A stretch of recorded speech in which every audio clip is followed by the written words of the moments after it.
Jadi kalau dipilih, seluruh kejahatan Megawati itu, kalaupun ada itu, dibandingkan dengan kejahatan Jokowi itu 1 juta banding 0. Juga tidak bisa membuktikan. Saya bisa buktikan. Saya tidak bisa membuktikan. Saya buktikan. Saya tidak bisa membuktikan apakah Jokowi memang terlibat di sana. Saya akan buktikan. Gimana caranya Anda buktikan bahwa Jokowi ada di sana? Dengar itu sekarang. Apa? Logik dari kekuasaan. Enggak, ini jangan logik dong. Buktinya apa? Buktinya apa? Kapan seseorang menahan ambisinya kalau perintah moral dia itu adalah dinasti? Perintah moral apa?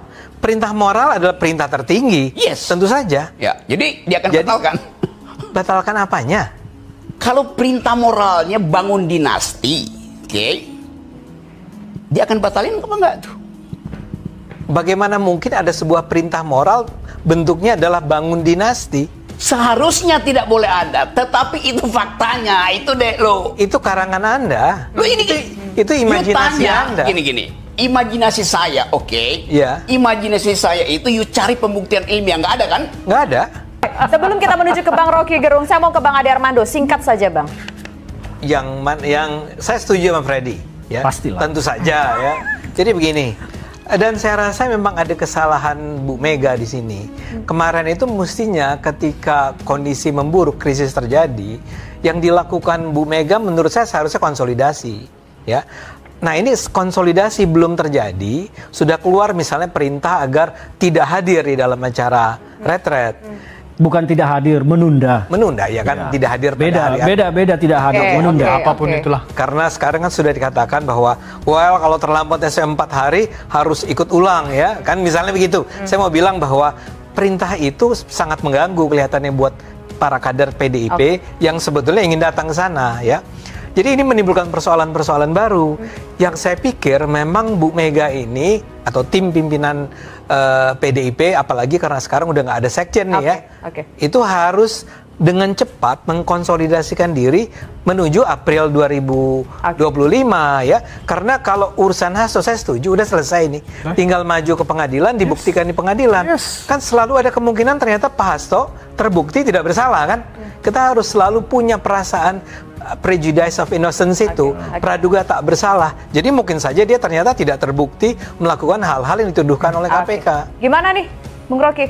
Oh, soal banyak hal yang kita diskusikan di sini bahwa ini cuma omon-omon aja. Ya udah, Bung Hasto jalanin saja proses hukumnya karena kan dalam proses hukum itu ada hal praduga tidak bersalah, begitu. Ya, saya belajar ilmu politik, saya belajar ilmu ekonomi itu. Saya belajar filosofi dan saya nggak pernah menganalisis politik dari variabel-variabel yang kuantitatif. Saya selalu ingin lihat politik itu di dalam pengertian awal dituliskan oleh Aristotle bahwa politik adalah soal virtue, soal supremasi dari etik itu. Yang perilaku PDIP ini teknis, perilaku Jokowi adalah etis dan kesalahan etis, kesalahan tertinggi dalam politik. Korupsi tertinggi adalah abuse of power. Permainan-permainan yang terjadi di semua partai itu ya soal biasa aja kan tukar tambah. Tapi ini otak Jokowi itu hendak Tapi kita mau fokus ke persoalan sekarang yang disampaikan oleh Hasto. Ya dengan hanya bisa fokus kalau kita punya frame yang lebih imperatif. Jadi moralnya kalau ditanya, oke gampangnya begini deh. Gibran datang ke tempat saya kok mau belajar politik. Kaisang menikah dia undang saya. Saya nggak ada problem dengan dua anak itu. Tapi saya punya problem dengan kapasitas ayahnya itu untuk menternakkan anaknya ini masuk dalam politik. Anaknya mungkin nggak ngerti. Lantas apa yang salah, Bang, kalau ada seorang ayah ingin anaknya juga belajar politik, Bang? Itu tidak salah kalau dia raja. Ini republik bukan kerajaan. Masalahnya itu. Jadi saya ulangi lagi ya, sekarang kita bikin perbandingan deh. You percaya mana Jokowi secara moral atau Megawati? Tanya aja, reputasi Jokowi berkelahi dengan kekuasaan kapan? Enggak ada. Ketika 98, ada lagi mimpin demonstrasi, Jokowi masih amplas-amplas meja. Yes, dia tidak belajar, dia bahkan nggak ngerti sejarah republik. Tanya pada Jokowi apa yang dia tahu tentang sejarah republik. Sebutin Tan Malaka, sebutin Sultan Syahrir, sebutin Nasib. Nggak kenal. Kosong pikirannya itu soalnya. Dan berbahaya orang yang tidak tahu sejarah itu masuk dalam kekuasaan hanya untuk membuat sejarahnya sendiri. Tapi ada Megawati sebuah bertahun-tahun hidup di dalam kekerasan politik, moralnya diuji itu. Jadi kalau dipilih, seluruh kejahatan Megawati itu, kalaupun ada itu, dibandingkan dengan kejahatan Jokowi itu 1 juta banding 0. Jadi kalau menurut Bung Rocky, Saya ulang ya. permintaan dari Bung Hasto, kita kembali ke judul kita besar malam iya, iya. ini, Hasto versus Jokowi, ini mulai bertensi tinggi, kemudian meminta supaya keluarga Jokowi untuk diperiksa, itu sangat beralasankah? Pasti beralasan, karena pada akhirnya satu waktu Bukan hanya ancaman untuk ada soal tukar ancaman di situ. guling politik. Yang minta itu bukan Hasto, mahasiswa minta, masyarakat sipil minta, mama minta, LBH minta. Dan itu yang kita mau uji sebetulnya. Bisa nggak Indonesia ini balik pada etik itu? Itu dasarnya. Oke. Dan kemampuan kita untuk menilai itu ada di depan. Sekarang beredar seluruh meme apa aja itu. Dan bayangin seorang presiden Jokowi itu diolok-olok sedemikian rupa tuh. Sekarang karena Jokowi ditempeli oleh Prabowo juga kena kan? Kan kita mau balikkan politik ini atas dasar tadi itu, the primacy of value, dan ada. Oke. Tanya pada Jokowi, ngerti nggak dia apa yang disebut demokrasi? Nggak ngerti. Oke, silakan Bung Freddy ditanggapi. Ini tidak main-main tudikannya, harus benar-benar jawab nih Bang Freddy. Iya, kan Pak Jokowi udah mengatakan ya mau kritik apapun, ini negara bebas, negara demokrasi. Ya mau demo adili Jokowi ya. Apa proses hukum anak-anaknya silakan saja. Saya udah sampaikan tadi, Pak Jokowi itu nggak ada beban. Tetapi kan ini juga negara hukum, semua harus berdasarkan hukum. Ya, oke, presumption of innocence, ya, perlakuan sama. Jadi bukan hanya mentang-mentang Pak Jokowi presiden, kemudian dia diolok-olok begitu cukup, hanya modal omon-omon. Yang enggak, kemudian Hasto nggak bisa hanya modal modal omon-omon. Jadi harus fair juga, jangan melihat dari satu sisi, kemudian dari sisi lain hanya menyudutkan begitu. Semua harus berdasarkan hukum, semua harus berdasarkan fakta, gitu loh. Saya cuman. Tapi begini, ini kan nama Pak Jokowi sudah dicemarkan begitu ya, apalagi membawa keluarga, nama anaknya. Biasa nama aja. Ada rencana. Ada rencana membawa ke langkah hukum nggak? Nggak ada. Pak Jokowi udah berulang kali menyampaikan biasa aja. Beliau diperlakukan seperti itu udah hal yang biasa. Bebas aja. Pak Jokowi nggak merasa dicemarkan nama baiknya? Nggak merasa. Nggak ada beban. Tidak akan membawa ke langkah hukum. Silakan aja, bebas aja. Oke, baik. Silakan Bung Adi Armando. Ya, saya harus sampaikan bahwa cara berpikir saya memang berseberangan dengan Bung Rocky ya. Misalnya saja soal bahwa Pak Jokowi itu merusak demokrasi Indonesia dengan merusak Mahkamah Konstitusi kan? Saya nggak setuju. Saya merasa bahwa keputusan Mahkamah Konstitusi untuk yang ujung-ujungnya mengizinkan Gibran maju itu bukan urusannya Pak Jokowi, itu urusannya Mahkamah Konstitusi. Kenapa Jokowi nggak batalin? Bagaimana caranya dia membatalkan? Karena dia tidak ngerti political ethics, itu dasarnya. Oke, silakan dijawab Bung Adi. Saya mau bilang bahwa dia menikmati kekeliruan itu. Saya bukan sekedar dia nikmati, dia nggak tidak paham setuju dengan tuduhan bahwa yang berada di belakang keputusan Mahkamah Konstitusi tersebut adalah Pak Jokowi. Jadi di situ aja kita udah beda. Dia tidak bisa membuktikan itu, saya juga tidak bisa membuktikan. Saya bisa buktikan. Saya tidak bisa membuktikan. Saya buktikan, saya bisa. tidak bisa membuktikan apakah Jokowi memang terlibat di sana. Saya akan buktikan. Gimana caranya Anda buktikan bahwa Jokowi ada di sana? Dengar situ sekarang. Apa? Logik dari kekuasaan. Enggak, ini jangan logik dong. Buktinya apa? Buktinya apa? Ini saya mau terangin itu bukti. Ya apa.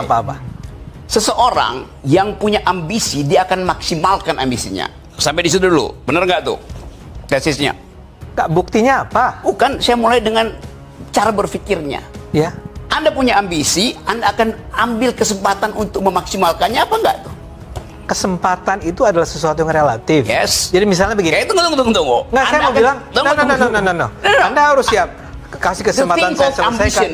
Apa yang namanya ambisi? Nggak, saya mau bilang begini. Saya akan berusaha keras agar apa yang saya ambisikan itu tercapai.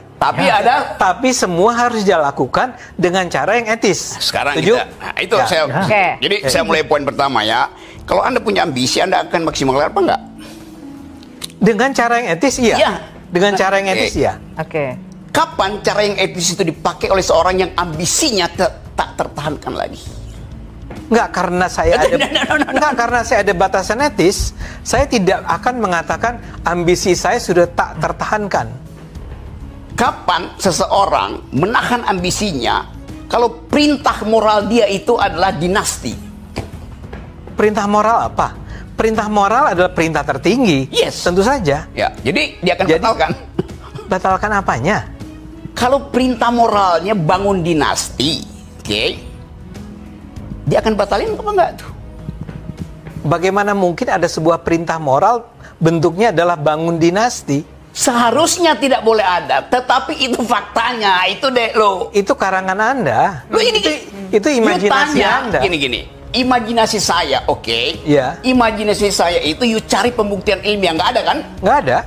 Baca seluruh analis Australia, Indonesianis, disebutkan di situ ambisinya memang bangun dinasti. Saya tidak riset itu. Yang riset adalah teman-teman you yang PhD semua. Tanya Pak. Ya kenapa tiba-tiba saya harus setuju dengan mereka? Boleh you nggak setuju? Iya. Tetapi Kan argumen you itu dia tidak teoritis. Saya tanya sama Anda, tunjukkan buktinya bahwa Itu. dia dengan sengaja berusaha menjadi mastermind dari perubahan di dalam Mahkamah Konstitusi. 7 disertasi di dunia, 8 dengan disertasi Hasto tentang itu. Apa yang kurang? Apa hubungannya dengan Mahkamah Konstitusi? Apa hubungannya dengan Jokowi? Sebut disertasi mana yang kesimpulannya adalah Jokowi itu memastermindi perubahan Mahkamah Konstitusi. Oke. You Google aja. You Bahkan mention one. mention yang bisa dibaca orang Indonesia ya, disertasi Hasto.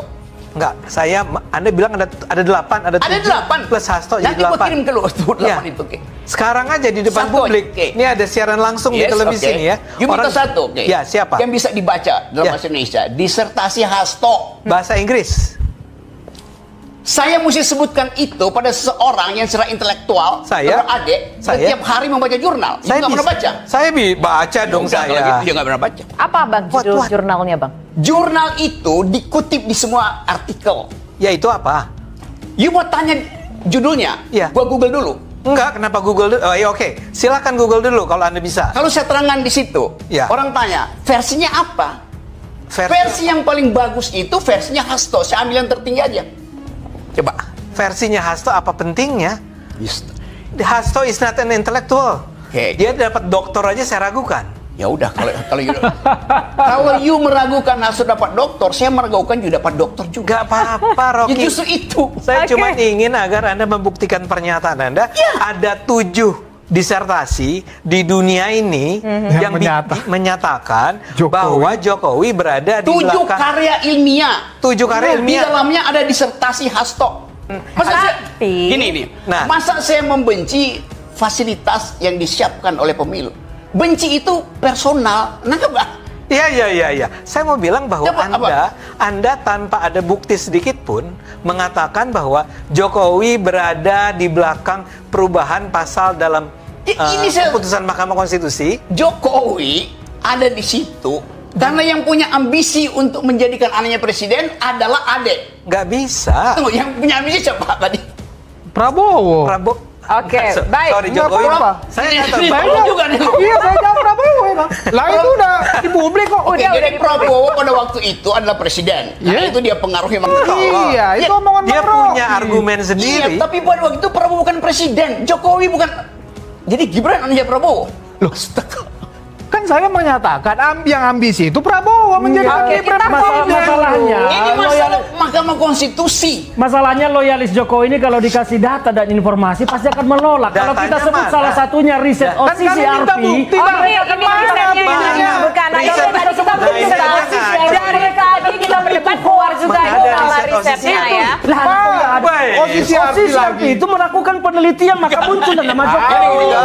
Ini bukan Anda ini kan pasti ditolak. Itulah kualitas mereka. Memang loyalis Jokowi ini mengabaikan pendapat kaum intelektual dan lebih percaya kelompok entertainer. Itulah mereka. Dia bikin polling. Lebih bagus mereka mendengar bukan survei komedian daripada mendengar pendapat kaum intelektual dan termasuk guru-guru besar. Itu jauh dari mereka. Gimana Bang Rocky, gimana? Gini ya, tadi saya terangkan. Metode saya tidak kuantitatif. Kualitatif. Boleh. Karena itu kita pakai prinsip berpikir secara hermeneutics. Boleh. Tadi. Boleh. Apakah Prabowo punya ambisi menjadikan Gibran itu presiden, wakil presiden? Ya. Mungkin. Oke. Gimana buktinya? Loh, sekarang dia jadi wakil presiden. Ini bukan sekarang, pada waktu itu apa? Loh, kan Anda mengatakan Iya, Bang Rocky. Tapi gini deh, harus kita balik dibedakan lagi deh. ambisi menjadikan Gibran dengan Lah ambisi buktinya menjadikan diambil, Prabowo Bang. presiden. Iya, diminta berulang Tapi kali. begini. Tapi ambisinya Itu bukan ambisi menjadikan loh. Gibran. Wah, Gini, ya. ini makin Cara Prabowo menjadikan Gibran wakil presiden, maka Prabowo pengaruhi Mahkamah Konstitusi, betul nggak? Saya tidak bisa buktikan itu. itu.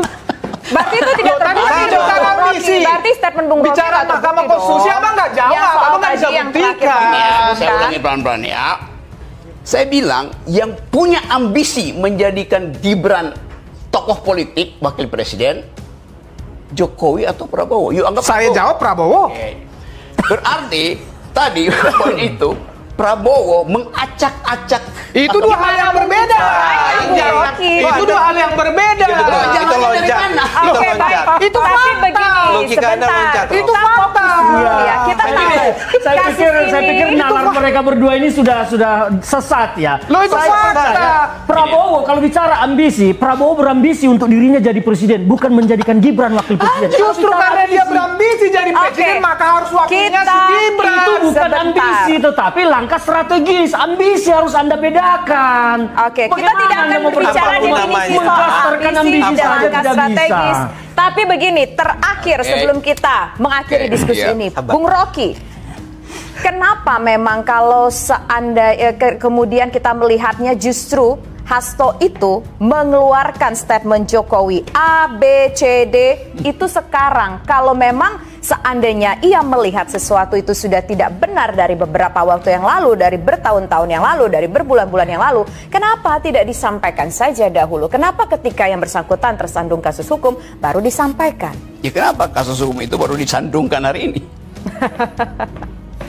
Oke, baik. Lagi ada pengakuan penyidik bahwa dari dulu harusnya kan begitu. Oke, baik. Jadi kan memang dari dalam itu sudah kelihatan kenapa. Oke, kita lihat saja bagaimana proses hukum ini akan berjalan, termasuk juga apakah kira-kira akan ada nyanyian lanjutan dari Hasto Kristianto, pemirsa. Bagaimana pula Kita tunggu ya, KPK kita berharap. menghadapi kasus ini, pemirsa. Kita tentu publik menantikan sepak terjang dari kasus ini, baik dari KPK, kemudian juga dari pihak-pihak yang namanya santer terdengar. Dan kita sudah mendengar bahwa Joko Widodo sudah memberikan statementnya, merespon mengenai video yang disampaikan oleh Hasto Kristianto.